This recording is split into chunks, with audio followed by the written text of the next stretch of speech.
일과성 건망증이라는 게 있더라고요. 이게 어떤 건가 봤더니요, 정상적으로 생활을 하던 사람이 갑자기 일시적으로 건망증이 일어나는 거예요. 근데 좀 당황스러운 건 뭐냐면요, 이제 전조 증상이 없이 그냥 나타난다는 거예요. 그래서 순간 여기가 어디지? 또 내가 왜 여기에 있지? 내가 무엇을 하려고 하지? 이렇게 순간 기억이 상실되는 거라는 거예요. 기본적으로 그러다 보니까 당연히 판단력이 떨어지겠죠. 스스로가 스스로를 통제할 수 있는 힘을 상실하는 거예요. 그래서 그 어떤 것도 행할 수가 없대요. 근데 그때 어떤 게 영향을 미치게 되냐면 평소의 사고방식과 태도가, 그러니까 늘 몸에 배어있는 그 습관이 그 일과성 건망증 증세가 나타났을 때 그 사람을 이끌어간다는 거예요. 그래서 늘 아무것도 아닌 것처럼 일상에서 생활하는 거지만 그런 사고방식과 또 그런 태도가, 그런 습관이 오히려 결정적인 위기를 만났을 때 도움이 된다는 거예요. 이 이야기를 보면서 그런 마음이 들었어요. 우리 신앙에서도 일과성 건망증이 있을 수 있겠다. 그러니까 어떤 경우가 그러냐면요, 문제에 닥쳤을 때 일단 기본적으로 당황하기 시작해요. 더더군다나 예상하지 못했던 문제를 만나게 되면 막 불안하고 초조해지기까지 합니다. 그래서 뭘 어떻게 해야 될지를 모르겠고 뭐부터 해야 되는지를 모르는 거예요. 그러니까 분명히 믿음이 있는데요, 믿음이 발휘될 수 없을 만큼 우리가 혼란에 빠지게 돼요. 그래서 그때 중요한 게 뭐냐면 늘 우리가 일상에서 꾸준히 했던 신앙의 습관이 중요하겠다, 이런 마음이 들었어요. 그러니까 문제없이 사는 인생은 없거든요. 또 올 한 해를 살아가면서도 분명히 여러 가지 많은 일을 우리가 만나게 될 거예요.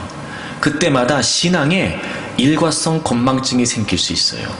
그러니까 우리는 항상 거룩한 습관을 만들어서 당황할 수밖에 없고 불안해할 수밖에 없는 상황에서도 그 이미 몸에 배어있고 습득되어 있는 그 거룩한 습관을 통해서 그 문제를 헤쳐나가고 극복해 나가는 거죠. 요즘 여러분 이 루틴이라고 하는 말을 많이 써요. 루틴이라고 하는 말. 이게 무슨 내용이냐면 매일매일 반복되는, 마치 일상과도 같은 어떤 특정한 행동들을 루틴이라고 말해요. 주로 운동선수들한테 많이 나타난다고 그러는데요. 이렇게 프로야구 같은 걸 봐도요, 그런 독특한 행동을 지속적으로 하는 사람들이 있어요.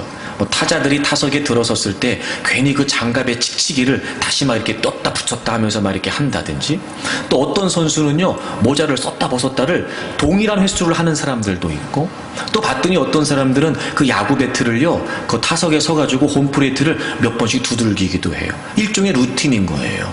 그러니까 그게 왜 그러냐면 그 타석에 섰을 때 본인을 편안하게 만들어주고 그동안 연습했던 기량을 마음껏 발휘하게 하는 일종의 어떤 특정 행동이 되는 거예요.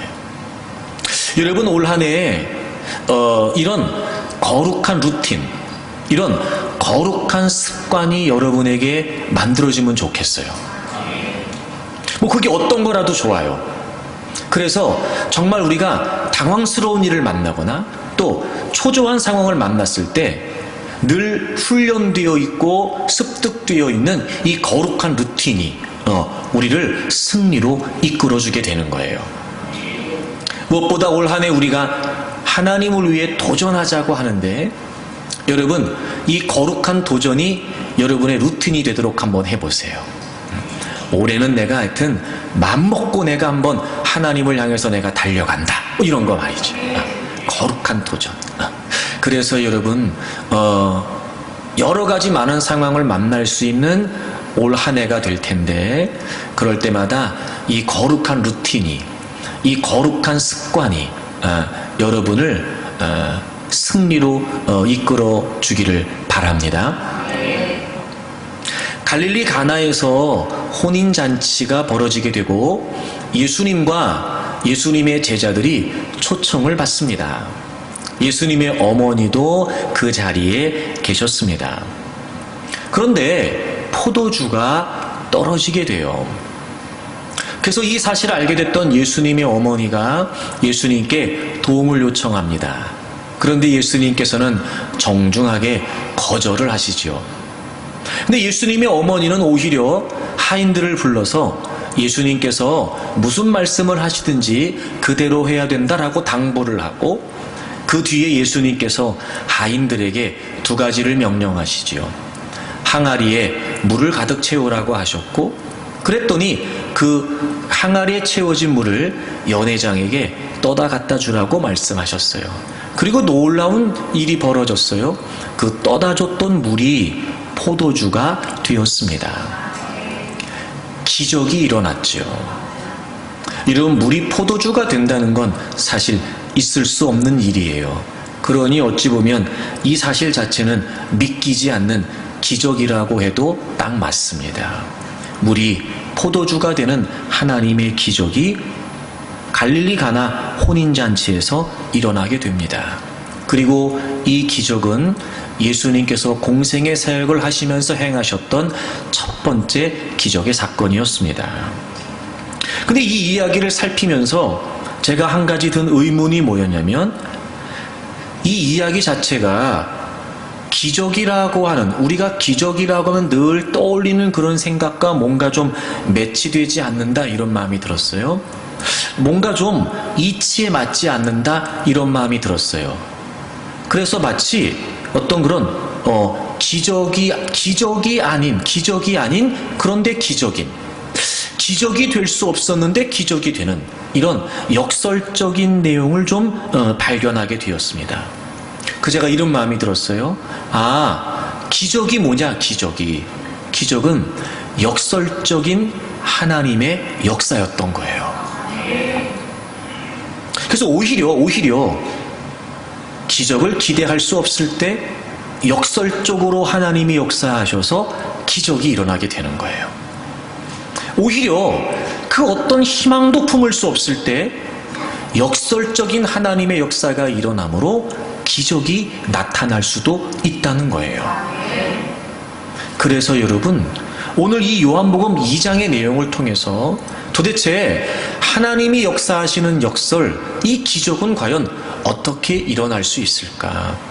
어쩌면 2020년을 살아가면서 우리는 수없이 많은 절망과 낙심의 일들을 경험하게 될 텐데 그때마다 이 말씀이 우리에게 힘이 되고 용기가 되어서 우리가 새롭게 도전할 수 있다면, 그 상황에서도 얼마든지 맞설 수 있다면, 여러분, 저는 반드시 우리에게도 이런 하나님의 놀라운 기적은 나타나게 되리라고 믿습니다. 왜냐하면 지금도 살아계셔서 우리와 늘 함께 하시는 하나님께서 기적의 주인이시기 때문입니다. 여러분, 올 한 해 살면서 이 기적이라고 하는 단어가 그저 누군가에게 혹은 어디선가 사용되는 단어가 아닌 정말 여러분의 삶에 여러분의 단어처럼 보이고 체험될 수 있도록 올 한 해 이 역설적인 하나님의 역사, 기적이 여러분의 삶에도 또 우리 교회 공동체 안에도 일어나기를 바랍니다. 그럼 어떻게 이런 역설적인 하나님의 역사가 일어날 수 있을까요? 첫 번째, 그 말씀은 이렇습니다. 오늘 본문의 배경을 제가 잠시 설명을 드렸습니다만, 오늘 본문의 이야기가 3절에 보시면 포도주가 떨어진 것으로 시작이 됩니다. 여기서 포도주가 떨어졌다는 건 포도주가 부족했다는 것이 아니라 아주 동이 났다는 거예요. 여러분, 유대인들의 혼례는 이렇게 치러졌다 그래요. 먼저 신랑이 친구들과 함께 신부의 집으로 가서 인사를 하고, 그리고 신부를 데리고 신랑의 집으로 옵니다. 이제 그러면 결혼식이 시작되는데 통상적으로 일주일 정도 진행을 했다고 그래요. 그래서 대개의 경우 어려운 형편의 사람들도요, 결혼식만큼은 굉장히 성대하게 했다고 그래요. 그만큼 중요한 의미를 띠는 걸 수도 있겠죠. 그리고 게다가 이 지역은 여러분 물이 흔한 지역이 아니었어요. 그래서 이 지역에서 많이 나는 포도를 가지고 이제 포도주를 담그게 되고, 그 포도주가 물 대신 사용하는 음료로서 아주 중요한 역할을 했던 거지요. 그러니까 혼인잔치에서 포도주는 그냥 단순히 우리가 생각하는 그런 차원의 음료로서가 아니고요, 꼭 필요한 물과 같은 역할을 했던 거죠. 그런데 때마침 포도주가 떨어지게 된 거예요. 그래서 보통 이 혼인잔치에서 포도주가 떨어졌다는 건요, 그 잔치를 연 신랑 집에 굉장한 수치로 여겼다고 그러고 그리고 그 잔치에 초대받은 손님들에 대한 큰 결례였다고 그래요. 어찌 보면 아무것도 아닌 것 같았지만 사실 이 포도주가 떨어졌다는 건 이 상황은 정말 보통 심각한 상황이 아니었던 거죠. 그래서 어찌 보면 이대로 잔치를 끝내야 되나? 아우, 큰일 났네. 욕 바가지로 먹겠네. 아유, 우리는 이게 무슨 창피야? 그리고 여러분, 잔치가 그냥 파장 분위기가 될 수밖에 없었어요. 근데 희한한 건 말입니다. 그 포도주가 떨어졌다라고 하는 그 심각한 상황이, 그 절체절명의 문제가 기적의 시작이 됐다는 거예요. 그래요, 여러분. 기적의 역설 첫 번째가 뭐냐면, 문제가 기적의 통로가 된다는 거예요. 여러분, 문제 없이 사는 인생은 없거든요. 다 문제는 있어요. 아무리 우리가 새해를 시작하고 막 소망을 갖고 희망을 기대한다고 해도요, 사실 우리는 일상에서 살면서 그냥 또 부딪혀요. 문제라는 걸 말입니다. 그래서 때로는 그것 때문에 좌절하기도 하고, 때로는 여러분 그것 때문에 낙심하기도 해요. 근데 올해는 여러분 좀 생각을 역설적으로 좀 바꿔보세요. 하나님이 역설적으로 역사하신다는 걸 기억하고 우리의 생각의 좀 사고방식도 좀 역설적으로 바꿨으면 좋겠어요. 그러니까 이런 거죠. 문제 때문에 안 되는 게 아니고요, 그 문제로 인해 기적을 기대할 수 있다는 거예요. 여러분 혹시 그런 거 없으셨어요? 작년 2019년을 마감하면서 이 문제는 좀 해결되고 넘어가면 좋겠다, 뭐 이런 거 말이에요. 또 이럴 수 있어요. 우리가 문제라고 여겨지는 일들이 좀 해결되기 위해서 열심히 하나님께 기도하고 막 하나님의 은혜를 구하면서 어떻게든지 주님이 좀 도와주시기를 원하는 마음으로 늘 그 문제를 가슴에 품고 하나님께 매달렸을 수도 있어요. 이쯤 하면, 우리 같으면 이쯤 하면 좀 해결되면 좋을 것 같은데 참 해결이 안 되는 거예요. 해는 넘어왔는데 여전히도 그 문제는 그냥 고스란히 문제로 남는 거예요. 그러면은요, 막 새다 그래서 막 잠깐이라도 들떴던 마음이, 기대했던 마음이요, 그 문제 보면은요 싹 김 빠져요, 여러분. 에휴, 그럼 그렇지, 내가 뭐, 아유, 그럼 그렇지, 새해가 됐다고 뭐 내 인생이 뭐가 달라지겠어. 아이고, 그러면서 여러분 말도 안 되는 팔자 타령하고 그냥 대충 그렇게 살지 뭐, 이런 생각만 하는 거예요. 근데 여러분 그게 아니라고요. 오히려 여러분 그 문제가 하나님이 역설적으로 역사하실 수 있는 기적의 통로가 될 수 있다는 거예요.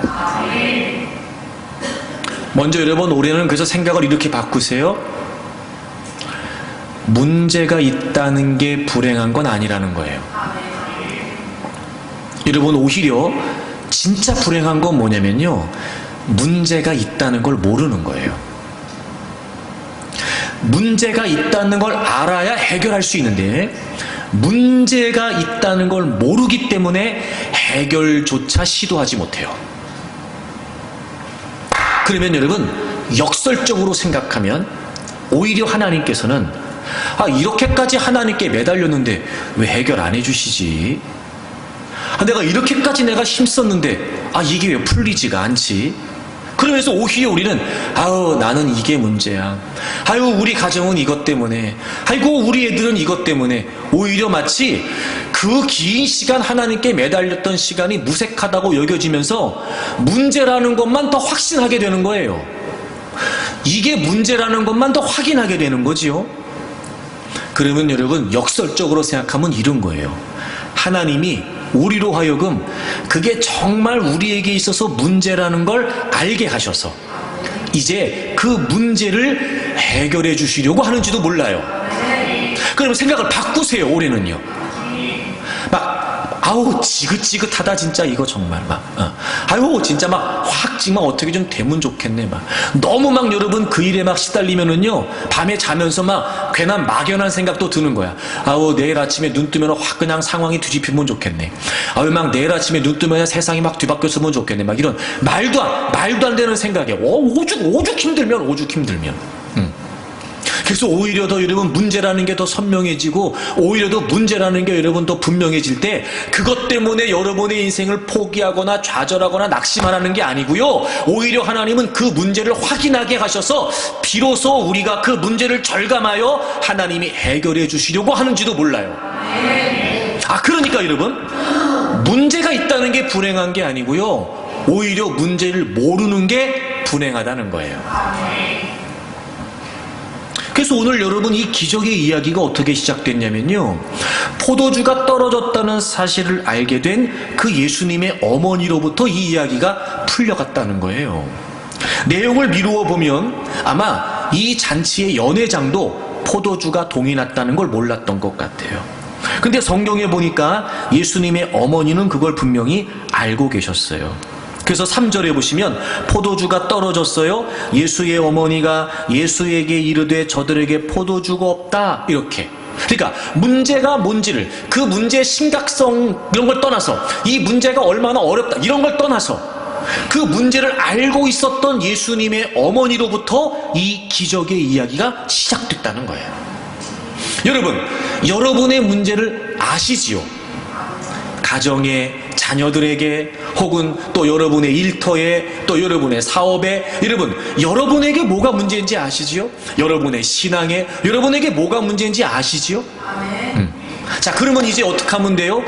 우리는 오히려 이 문제를 통해 하나님은 얼마든지 우리의 삶에서 역설적인 역사를 일으키실 수 있다는 거예요.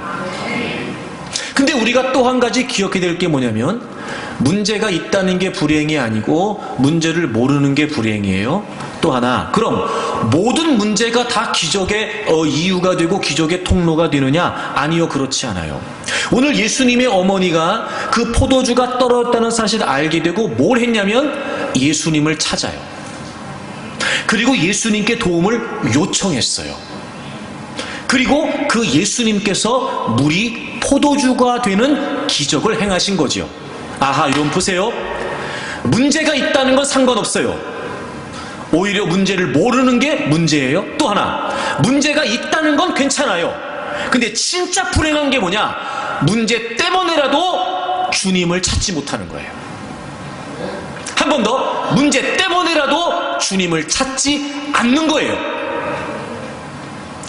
여러분, 문제가 있으면 문제 때문에라도 주님을 찾으면 됩니다. 문제 때문에라도 주님께 도움을 요청하면 돼요. 그러면 기적의 주인이신 하나님께서, 역설적으로 역사하신 하나님께서 얼마든지 그 문제가 우리의 삶에 믿기지 않는 기적의 통로가 되게 하실 수 있단 말이에요.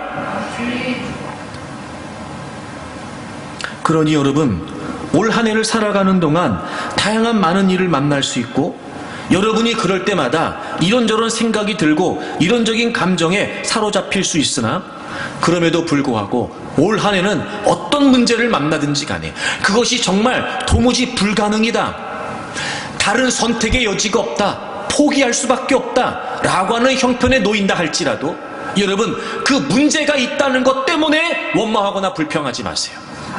여러분, 올해는요, 여러분의 생각이 루틴을 바꾸세요. 오히려 역설적으로 역사하신 하나님을 기대하면서, 아 그래, 문제가 있는 건 괜찮아, 문제가 있는 건 괜찮아, 그건 중요하지 않습니다. 여러분, 괜히 여러분 그것 때문에 한숨 쉬고 괜히 그것 때문에 불평할 거 없습니다. 문제가 있는 건 불행한 게 아니에요. 오히려 문제를 모르는 게 불행한 일이고, 여러분, 문제가 있으면 어떻습니까? 얼마든지 그 문제를 행하실 수 있는 크고 위대하신 주님이 우리에게 계시니 문제 때문에라도 주님을 찾으면 오히려 그 문제는 기적이 될 수 있습니다. 그러니 올 한 해 여러분, 문제가 있다고 해서 무너지거나 문제가 있다고 해서 흔들리지 마세요. 역설적으로 사고하세요.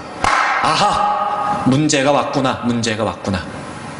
야, 이거 문제인 듯 문제 아닌 문제라고 생각했었는데, 아, 이렇게 시간이 흐르면서 보니까 이거 문제 맞았네. 야, 이 문제를 통해 하나님이 어떻게 역사하실까? 야, 내가 이 문제 때문에 또 하여튼 죽어라고 하나님께 매달려 본다. 내가 까짓거 문제야 와라, 문제야 와라. 막 그러면서 여러분, 오히려 그 문제가 이유가 돼서 우리가 더 하나님을 간절하고 절박하게 찾을 수 있는 통로가 될 수 있다면, 얼마든지 하나님은 그 문제를 역설적으로 바꾸셔서요, 놀랄만한, 깜짝 놀랄만한 기적이 되게 하신단 말이에요. 혹시나 여러분, 오랜 시간 기도해 왔는데 여전히 해결되지 않는 문제, 그래서 그 문제가 여러분의 인생을 무너뜨리는 것 같고, 그 문제가 여러분의 인생이 앞으로 나가지 못하도록 발목 잡는 것처럼 여겨지는 그 아주 절대적인, 그 아주 여러분 가장 중요하다고 여겨지는 그 문제들이 있지 않습니까? 오히려 여러분, 올해는요, 그 문제 붙들고 하나님께 달려드세요. 물이 포도주가 되시는 하나님, 이거 저 문제입니다. 주님도 알고 저도 압니다. 제가 가만히 있지 않을 겁니다. 하나님, 올해는요, 제가 이 문제 붙잡고 제가 사생결단하겠습니다. 더 주님을 찾고 더 주님께 매달리겠습니다. 하나님, 역사해 주십시오. 물이 포도주가 되는 기적 하나님이 행하셨지요. 하나님, 그 하나님은 지금도 나의 하나님이시지요.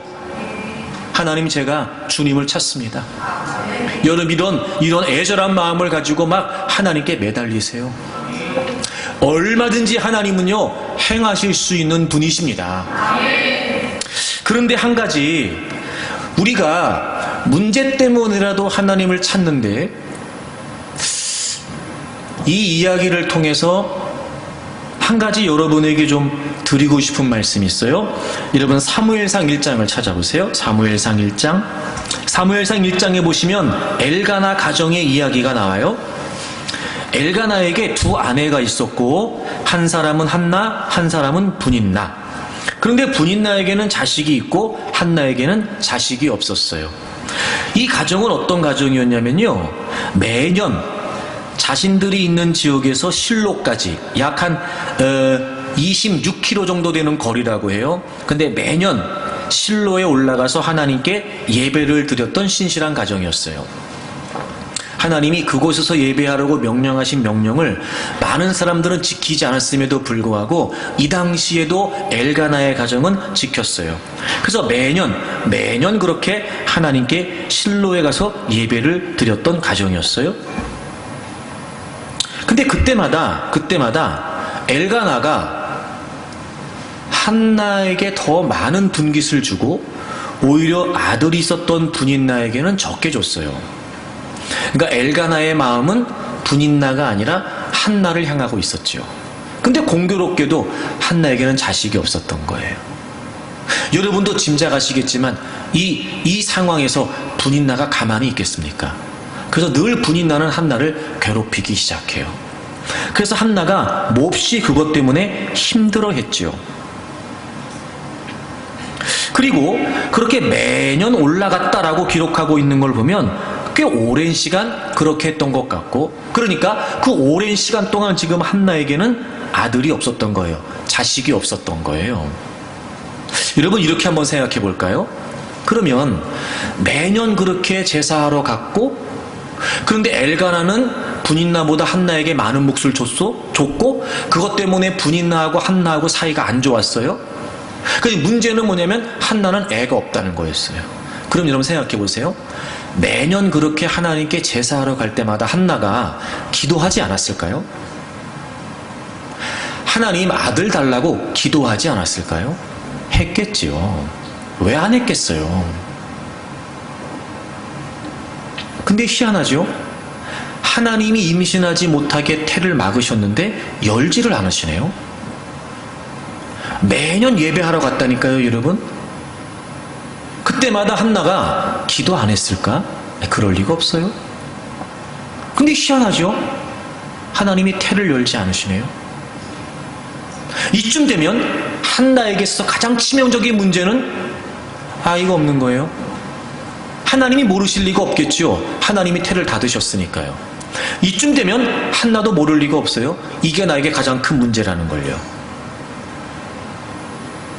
근데 하나님은 태를 열지 않으시네요. 여느 해와 마찬가지로 그 해에도 실로에 가서 예배를 드렸어요. 근데 희한한 건 뭐냐면 그 해에는 한나가 달랐어요.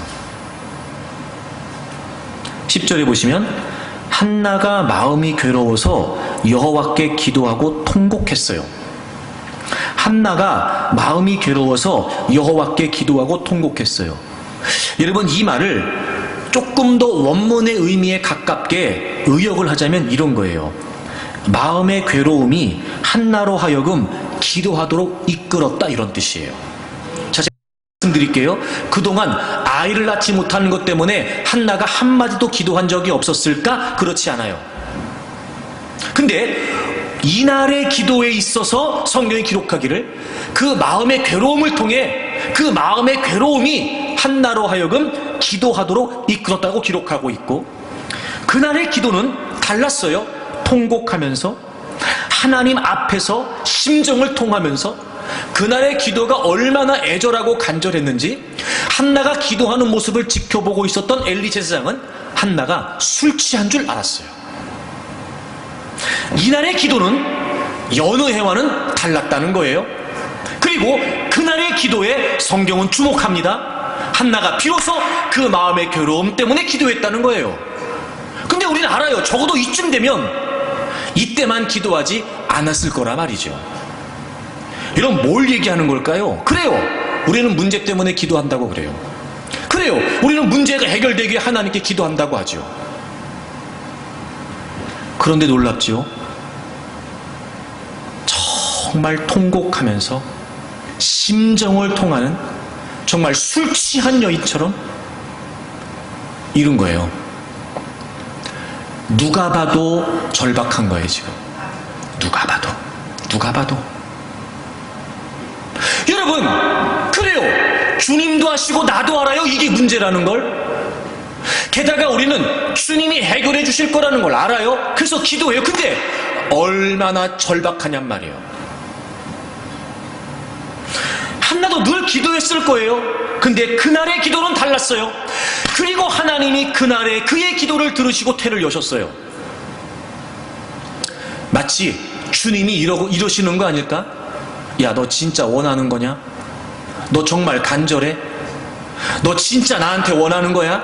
야, 정말 내가 아니면 안 되냐? 아하. 정말 기적이 일어나는 기도는요, 우리가 생각하는 기도의 차원을 넘어서야 되는지도 몰라요. 정말 절박한 심정으로, 정말 누가 봐도 누가 봐도 절박한 거예요. 누가 봐도. 여러분, 이 이야기가 꼭 맞진 않지만 요 대목에서 여러분의 이해를 돕기 위해 제가 이렇게 한번 물어볼게요. 자, 누군가 나의 기도하는 모습을 봤을 때 그 사람도 감동이 안 돼요. 근데 하나님이 감동이 되실까? 물론 꼭 그래야 하나님이 감동하신다는 의미는 아닌데요, 우리 입장에서 하나님을 향한 절박함을 표현한다라고 하는 의미에서 설명드리는 거예요. 이해가 되시죠? 내가 기도하는 모습을 누군가 봤을 때 그 사람도 감동이 안 돼. 하나님이 감동되실까? 여러분, 정말 주님 아니면 안 되는 거 맞습니까? 그 생각이 분명하면은요, 기도가 차원이 달라요. 기도가. 아니, 주님이 아니면 안 되는데? 우린 그만큼 간절하지 않아요. 우린 그만큼 절박하지 않다고요. 마치 이런 거죠. 어차피 문제니까 그냥 문제 안고 살지 뭐. 기적은 무슨 나한테 무슨 기적이야. 그러니까 맨날 문제투성에서 문제 속에 파묻혀가지고 문제 때문에 인생을 그냥 끝내는 거예요. 물이 포도주가 되게 하신 하나님이 지금도 살아계신 나의 하나님이시고, 태를 닫기도 하시고 태를 여시기도 하시는 분이 나의 하나님이신데, 왜 그 기적이라고 하는 하나님의 역설이 누군가에게는 어디에선가는 사용되는데 왜 내 삶에는 사용이 안 되냐 말이에요. 제가 얼마 전에도 그 보이스킨 한번 얘기한 적이 있었잖아요. 제가 본 방송이 2라운드였는데, 조별 경연이었는데, 어떤 조에서 1등을 한 분이었어요. 야, 정말 노래를 잘하더라고요. 그 내가 가요를 들으면서도 은혜를 받았다 이런 생각이 들더라고요. 너무 노래를 감동적으로 잘했어요. 근데 그분의 배경을 알고 봤더니 1라운드에선 탈락한 사람이었어요. 근데 심사위원들이 그를 구제해 준 거예요. 와일드 카드라고 하더라고요. 그리고 2라운드에 올라왔는데 그 조별 경연에서 그 조에서 1등을 했어요. 여러분, 얼마나 열심히 했는지 짐작이 되시죠? 이를테면 이런 거예요. 칼을 갈고 나온 거예요. 칼을 갈고. 인터뷰를 하는 과정에 그분이 이런 얘기 하더라고요. 자기 남편이 자기한테 그러더래요. 자기 연습하는 모습을 보고 자기 남편이 그러더래요. 야, 너는 보이스킨 아니면 죽을 것 같다? 이러더래요. 그러니까 무슨 말이에요? 목숨 걸고 한 거예요. 목숨 걸고. 늘 자기 아내를 지켜보는 남편이 봤을 때 거기에 목숨 건 거예요. 보이스킨에. 그거 아니면 죽을 것 같다? 이렇게. 노래 경연에서 1등 하는 것들은 목숨을 걸어야 되더라니까요. 근데 하물며 역설적인 하나님의 역사를 경험하기를 원한다고, 정말 내 인생의 치명적인 문제, 정말 내 삶의 큰 걸림돌, 태산과도 같은 이 문제를 정말 주님이 해결해 주시기를 원하는 마음으로 기도하는데 절박함이 없다는 게 말이 되겠습니까? 그저 한두 마디 넋두리 하듯이 생각나면 한두 마디 내뱉고 원망과 불평 섞인 어조로 마치 아유 주님 뭐 하실래면 하고 말래면 말고 뭐 어차피 뭐 그런 마음이 아니라 정말 주님이 아니시면 안 된다라고 하는 절박감을 가지고 매달리면요, 하나님이 반드시 역사하세요. 여러분, 문제가 있는 게 불행한 게 아니에요. 문제를 모르는 게 불행한 거예요. 이런 문제가 있다는 것만 가지고는 불행하지 않아요. 오히려 문제 때문에라도 하나님을 찾으면 기적이 되지요. 이런 문제가 기적이 됩니다. 그러니 올 한 해 손 놓고 당하지 마세요. 그러니까 올 한 해 사고를 바꾸세요. 어떤 문제가 정말 여러분이 도무지 감당할 수 없는 문제이면 문제일수록 아하, 이거는 더 내가 하나님께 절박하게 매달리라고 하시는 거구나. 그리고 올 한 해 여러분, 그 어떤 한 해보다 여러분에게 있어서 최선의 기도를 하나님께 올려드리도록 도전하세요. 그러면은 하나님이 역설적으로 역사하세요. 오히려 그 문제 때문에 인생이 망할 것 같았는데, 오히려 그 문제 때문에 인생이 끝장날 것 같았는데 하나님이 그 문제를 통해 놀라운 기적을 행하시는 거죠. 올 한 해 그런 역사가 여러분에게 있게 되기를 바랍니다. 두 번째 기적은요, 이런 기적의 역설은 이런 거예요. 여러분, 우리가 다 알아요. 기적은 하나님이 행하신다는 걸 말입니다. 오늘 본문 역시 물이 포도주가 되게 하신 건 사람이 한 일이 아니에요. 주님이 하시는 일이에요. 여러분, 그 어느 누구도요 물이 포도주가 되게 할 수 없어요. 예를 들어 이럴 수는 있겠지요. 덜 맛있는 포도주를 더 맛있게 한다, 뭐 이런 걸 할 수 있을 거예요, 사람들이. 저는 못하지만 뭐 하실 수 있는 분도 있지 않겠어요? 하지만 여러분, 물이 포도주가 되게 하는 건 사람이 할 수 있는 일은 아니에요. 그런 걸 보면 이 물이 포도주가 되게 하는 기적을 주님이 행하신 건 맞아요. 근데 두 번째 기적의 역설이 뭐냐면요, 그렇게 놀라운 건 오늘 본문을 보면 주님께서 사람을 통해서 하셨다는 거예요. 사실 사람은 기적이라고 하는 말과 어울리지 않아요. 제가 좀 아까 설명드렸던 것처럼 사람은 기적을 일으킬 수 없어요.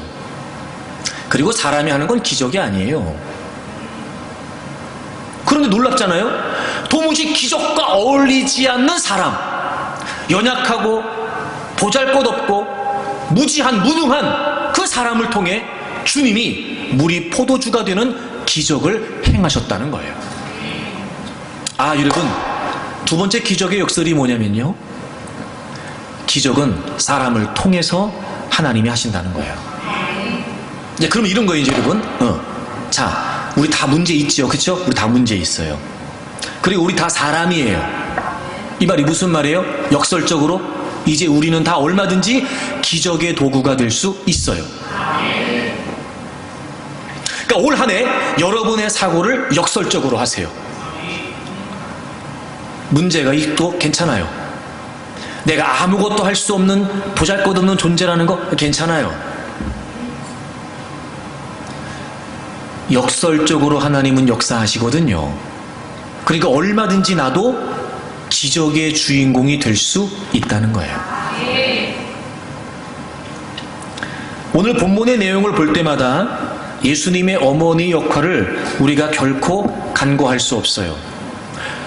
이 예수님의 어머니 역할을 통해서 그러면 주님께서 어떤 사람을 통해 기적을 행하시는지를 좀 우리가 살펴볼 수 있어요.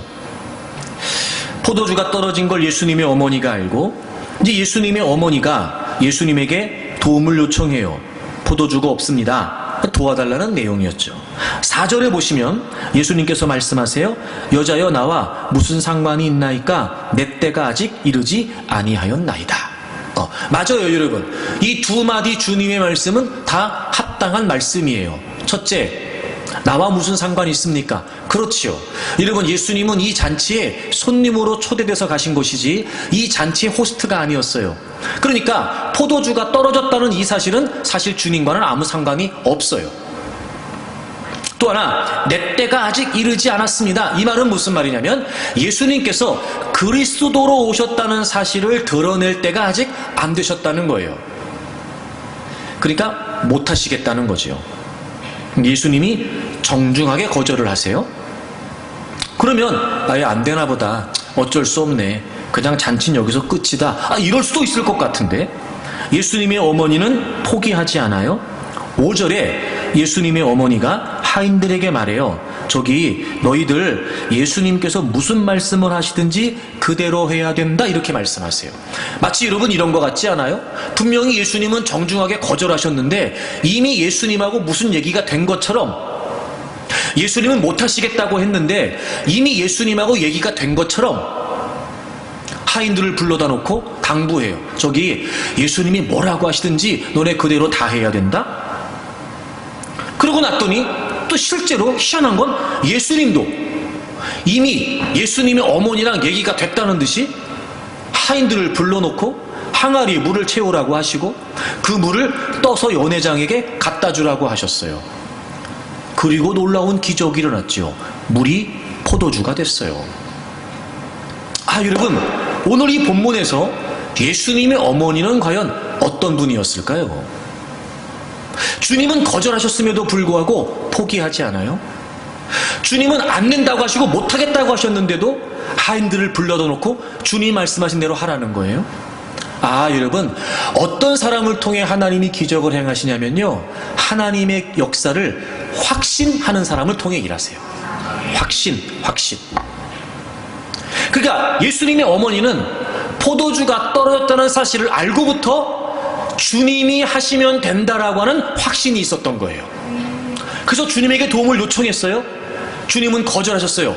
근데 포기하지 않았어요. 왜요? 확신이 있었거든요. 주님이 하시면 된다, 혹은 주님이 아니시면 안 된다 라고 하는 확신이 이 어머니에게 있었어요. 포기하지 않아요. 그리고 하인들을 불러요. 그리고 얘기해요.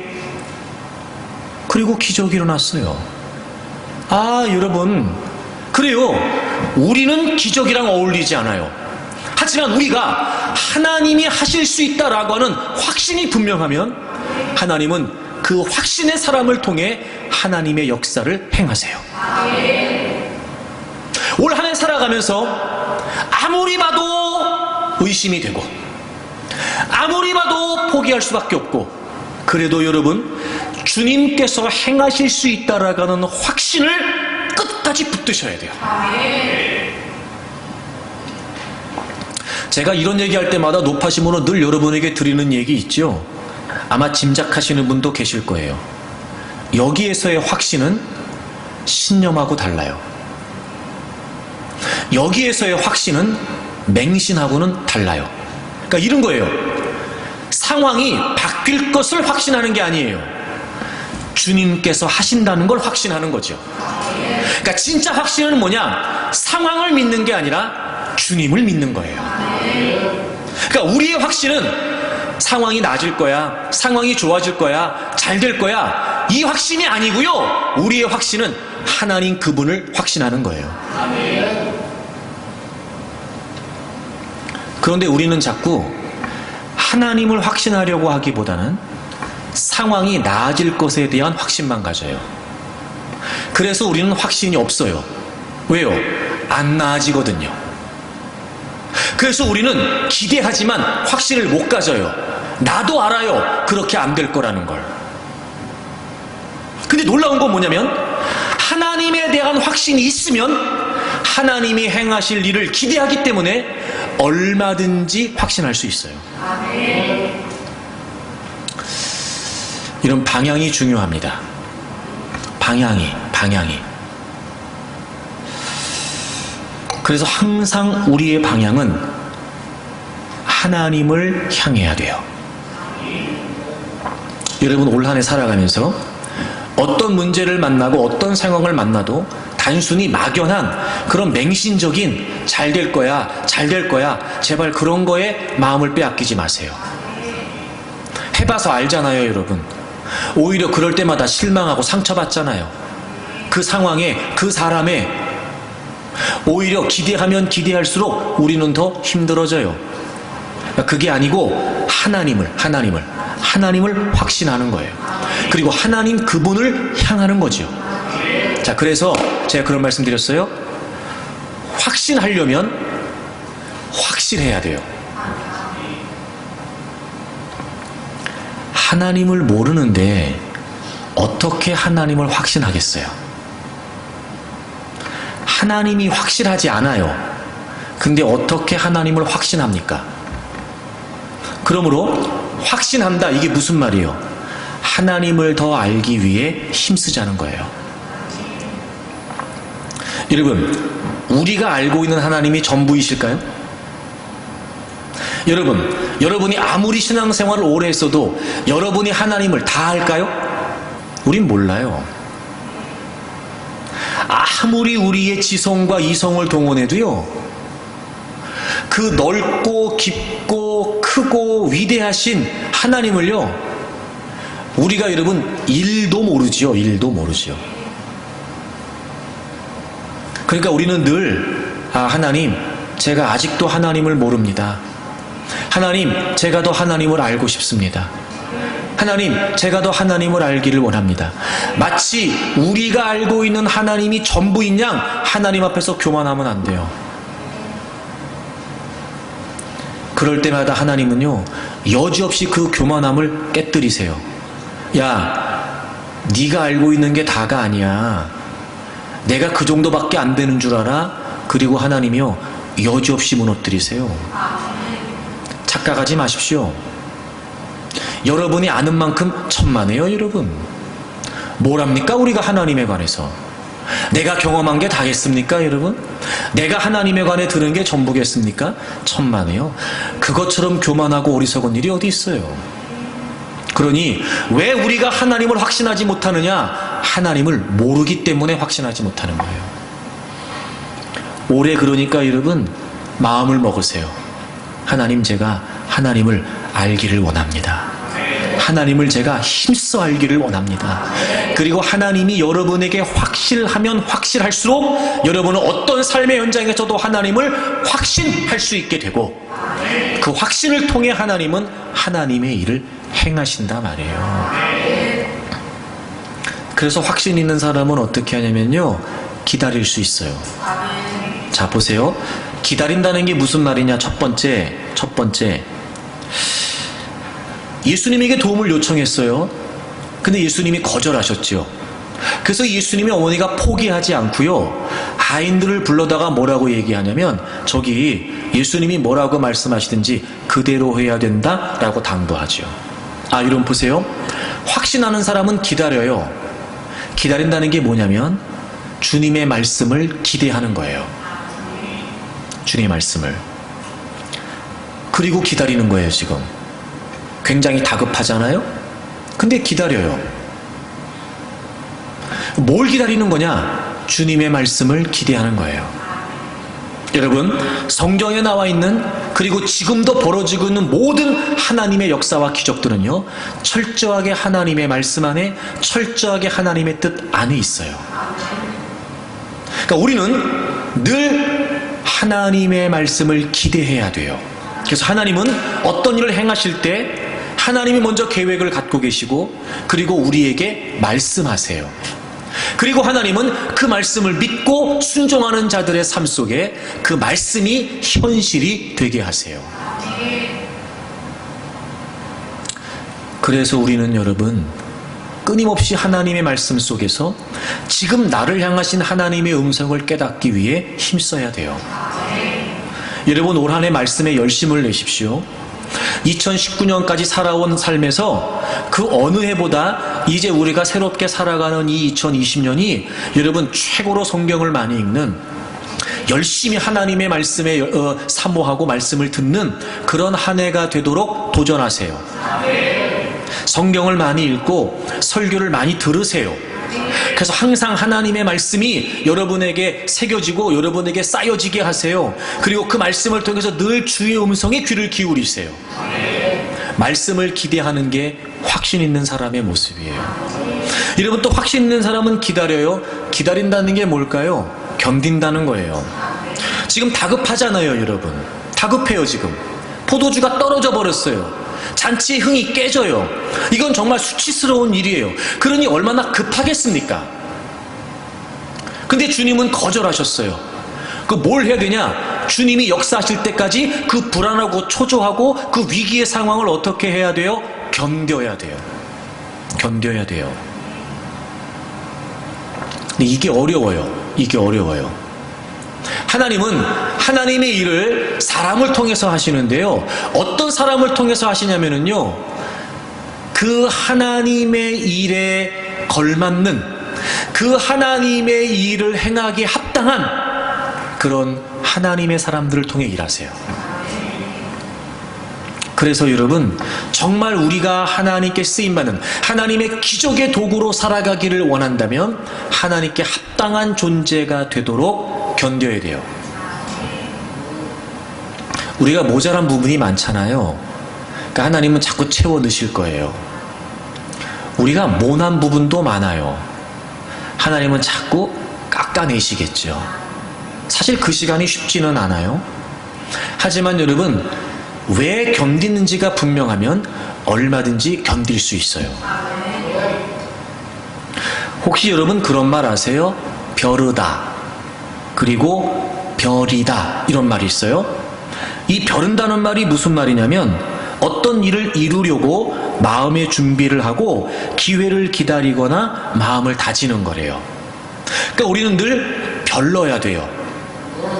하나님의 기적을 기다리고 하나님의 역사를 위해서 우리는 마음을 준비하고 내가 하나님의 기적의 도구가 되기 위해 늘 우리는 갖추어지기 위해 힘써야 돼요. 별러야 된다고요, 우리는요. 그러면 하나님은 그렇게 벼르고 있는 사람들을 별이세요. 이 별인다는 말이 무슨 말인가 봤더니 날이 무딘 연장을 불에 달구어서 두들겨가면서 날카롭게 만드는 거래요. 하나님은 우리를 그렇게 별이세요. 그런 마음의 준비가 되어 있고 각오가 되어 있고 결심이 되어 있어 하나님의 기적의 도구로 사용되기를 원하면 하나님은 그 시간을 견디게 하시면서 별이시는 거예요. 다듬으시고 단단하게 만드시고 날카롭게 만드시고, 그래서 더 아름답고 더 튼튼한 하나님의 도구로 별이시는 거예요. 그러니까 우리는 벼르고 하나님은 별이세요. 근데 여러분, 아무리 우리가 부족해도요, 한 가지 분명한 사실은요, 하나님은 우리를 버리지는 않으세요. 그러니까 여러분 올 한 해 동안 열심히 벼르세요. 그리고 하나님이 여러분을 벼리실 때 기꺼이 여러분을 내어드리세요. 그러면 하나님이 여러분을 아름답게 빚어내셔서 여러분이 있는 곳에서 하나님의 기적의 통로로 쓰실 거예요. 확신 있는 사람을 통해 역사하십니다. 그러므로 올 한 해 여러분 말씀에 도전하셔야 돼요. 열심히 말씀을 사모하셔야 돼요. 그 어떤 한 해보다 하여튼 최고로 말씀을 사모하세요. 마지막 한 가지만 더 말씀드릴게요. 기적의 역설 세 번째. 오늘 본문을 보게 되면 마치 이 이야기의 결론과도 같이 여러분 11절 다 같이 한번 읽어볼까요? 2장 11절을 다 같이 읽겠습니다. 시작.